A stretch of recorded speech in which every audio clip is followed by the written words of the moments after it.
Hi, I'm Tony, and today we have the privilege of hosting Mr. Atabek Nazirov, CEO of UZDIF. In this interview, we'll dive into UZDIF's recent investment in green bonds from SAIPRO that took place on January 18th. This initiative underscores a commitment to sustainable financial practices in Uzbekistan. Join us as we discuss with Mr. Nazirov the insights and implications of this green investment. Mr. Nazirov, thank you very much for taking time out of your busy schedule to speak with us. My pleasure. Last week it was announced that UZDIF purchased green bonds from SAIPRO, correct? Correct. What is the significance of this issuance? First of all, thank you very much for having me. It's a pleasure. Talking about green initiatives and talking about green investments is a popular topic now. But I think what we wanted to discuss today is probably present a first private sector driven bond issuance that was done by a local company that operates in several businesses, including ecotourism. And for us, as a direct investment fund, not only we've made an investment, but we also helped the company to arrange this transaction. So we have studied the proposal. The deal was to support companies' infrastructure investment in the Bostanlik region with building ecotourism and then make investments into renewable solar energy development. So generation capacity of their own solar electricity. And in times where right now we sometimes experience electricity shortages given demand, we think it's a really brave move by the company. So we've studied the deal, we've studied the use of proceeds, what the money will be spent on, and we've decided to help the company to obtain a green certification to announce and to kind of confirm to investor community that the use of proceeds from this bond issuance will comply with the international standards on global green initiative. And as you know, in Astana International Financial Center, there is an entity that provides the certification. And in Uzbekistan, our client, SAIPRO Group, was first company who was able to obtain that certification. With the Green Finance Center. Correct, with the Green Finance Initiative Center. That required some thorough due diligence on the part of the authorizing agency and includes certain covenants that this has to comply with as a entity that is borrowing money. And we basically were providing structuring advice and communication advice and making sure that this deal goes in successful. So from the investment point of view, obviously this investment had to be sustainable. It had to generate profit. And our goal was to lead as an anchor investor. And we've invested, I think, up to 10%. It's a small transaction. It's not a big transaction. I think it is 50 billion soms, which is less than $5 million. And we've invested about 6 billion soms. So it's like maybe $524,000 equivalent. Very small amount. But for us, it was important to endorse. And for us, it was important to make sure that we make a breakthrough, because it sets a trend not only to domestic investors, but also I think sends the message to the global investor community that despite the fact that there are kind of challenges in raising money, we're able to put our trust into this small exotic deal. Well then, what made this small exotic deal, as you said, what made it so attractive for you? Uzbekistan, as you know, has several key advantages from the industry standpoint, right? As an investor looking to invest in Uzbekistan, even domestic investors, we look at transactions that are sustainable and long-term. So what are the industries that are attractive in Uzbekistan? Cotton. We grow cotton, and then now we process cotton, we make textile. So you're right, if we used to export cotton, we no longer export cotton. I think we're now becoming net importer of cotton because our textile industry grows so much. But in addition to cotton industry, we thought probably the most attractive industry would be tourism.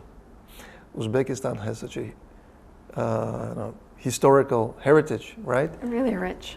Rich heritage, and we also have in our regions, great sceneries, untapped, jewels, unexplored.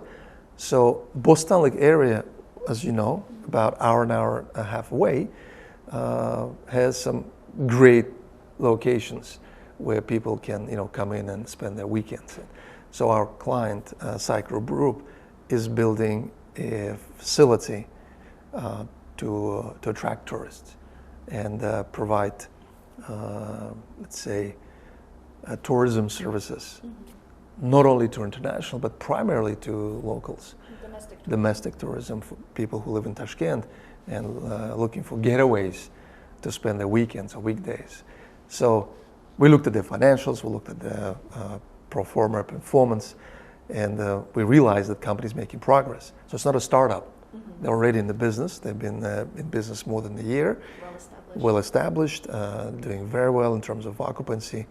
And we decided to support this company in their kind of expansion phase, which included building of new premises, building a smaller hotel. They have cottages, small cottages. And even if you look at their kind of buildings that they're building, they're all eco-friendly. Yeah, they made with special wood. There's very little concrete, so it's all kind of really eco-friendly facility. And I would invite you to visit at some point. I would love and see for yourself. But for us, again, when we looked at the deal, it had to be financially sustainable, and it had to be in the industry which we understand will be able to have competitive advantages in the long term. Well then, do you think this would set a precedent for other companies to push to get these green financing certificate? We signed an agreement with the Green Finance Initiative in Astana to continue helping them look for these type of companies and act as their local partner. So we'll be able to issue these certificates together with the Astana Financial Center for the companies going forward. And in our understanding, given the Uzbek government's policy on promoting green economy, reducing the emissions, bringing more energy efficient manufacturing and production technologies, we believe there will be huge demand. Uzbekistan introducing a lot of renewable energy right now. Yes. Solar, big programs. Aquapower has set up wind Exactly. Wind energy. And this will be coming more. So I think the precedent had been set already. And what we're trying to do now to replicate that and bring it to a broader, smaller businesses, mid-sized businesses. Make it more accessible. Exactly. And we understand globally there is substantial capital that was made available to make them available for green investments. And what we're doing now, trying to raise our flag, get the endorsement, and then make ourselves and our clients, obviously, known and visible to this international investor community. Well, but most of the current transaction was primarily placed among local investors, like financial institutions, banks, and obviously UZDIF.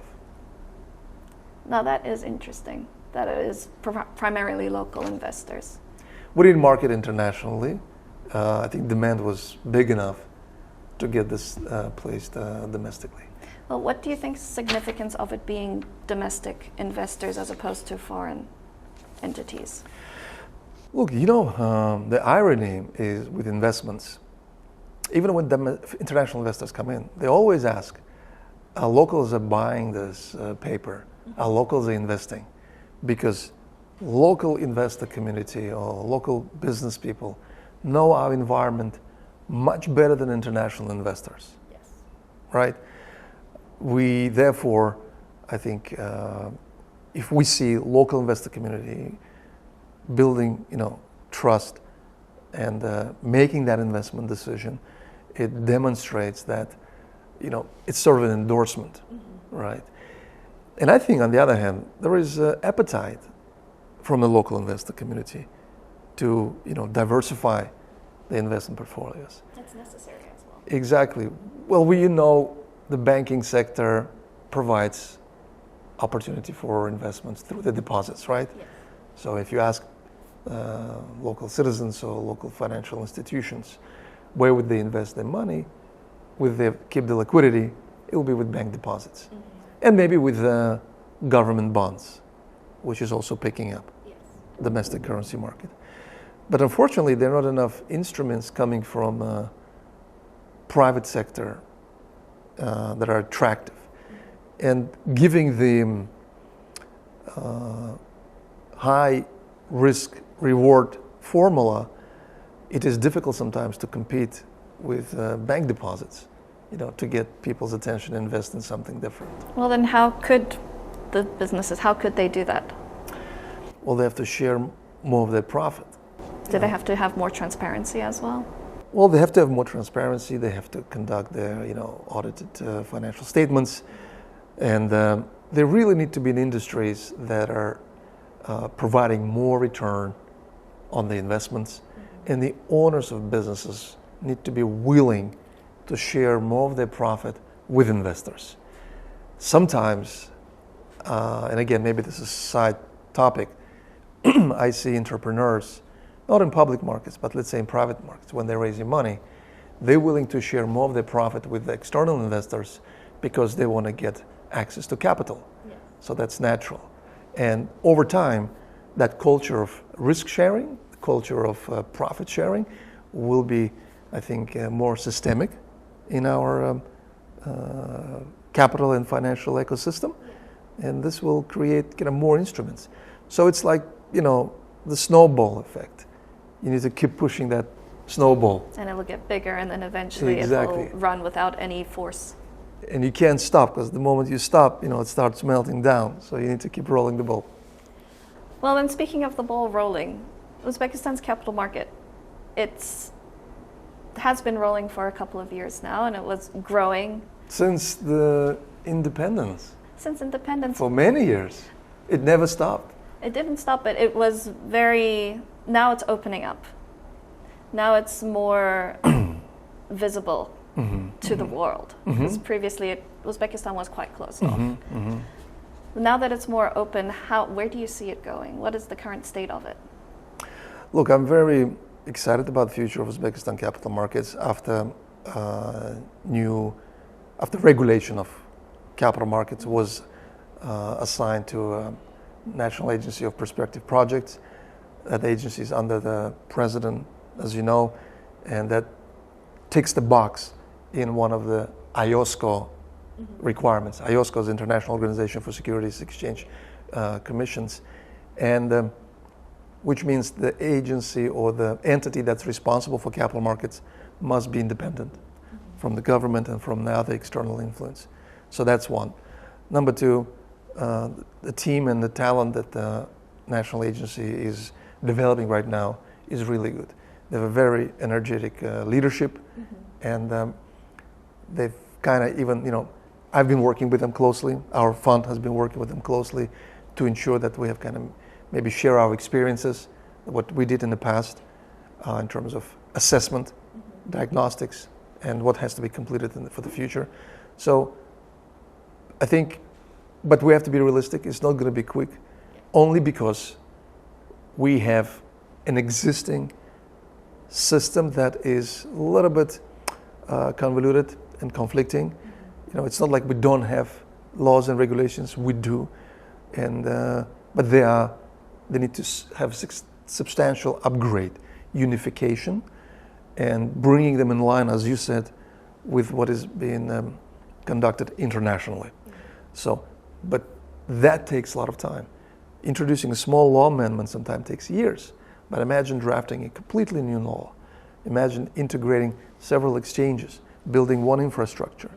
that will take at least 5 to 10 years, in my opinion. If you want it to be successful and long-lasting. Exactly. And there has to be probably very important consolidated policy decision on saying, look, we do want to develop domestic capital markets, but that will require a lot of painful reforms, including laws on companies, joint stock companies, to make sure that they are in line with international practices. They provide for investor protection and things like that. And also, obviously, on, I think, trust. One thing that capital markets needs is a trust. Investors need to be certain that everything is done according to the laws, and these laws have to be consistent with international laws that international investors are getting used to. You probably know, organizations like Security Exchange Commission in the United States is an entity that does significant oversight, and their number one job is to protect investors against fraud, against even government intervention unnecessarily, and to make sure that investors feel safe. Obviously, commercial risks are there to take. Yes. If business failed or is not doing well enough because of commercial market risks, that's acceptable. Yeah. But any other risks, any other intervention, fraud, misrepresentation, insider trading, that has to be dealt with in a very powerful way. And that's where we're moving forward now in Uzbekistan. Exactly. And do you think that the green financing has any role to play as well with the capital market? Look, this transaction that we've done, it was a privately placed bond issuance, but it's within, obviously, the framework of capital markets. So perhaps over time, these bonds could be converted to public bonds, and they could be listed on the exchange. That would be obviously our goal, so that the client issuer can have a broader investor base.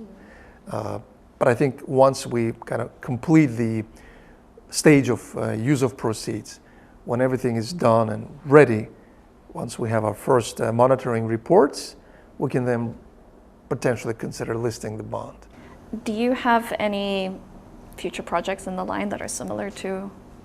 We do, but unfortunately I cannot talk about the projects more specifically because, as they say, money needs, quietness.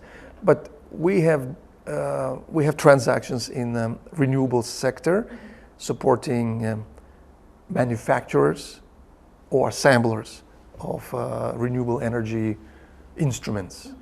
So we have that in place, and a few others. But every transaction we look at, we try to look for green component that will help broader, let's say, base, a broader economy seek sustainability, renewable sustainability, because, we know we cannot probably change everything, but at least we want to set the trend and continue setting an example with our clients. And have some sort of an impact. Exactly. And show that the SDG goals are being achieved in some sense. Exactly. Excellent. Well, thank you so much. You are welcome. I really appreciate it. Pleasure having you.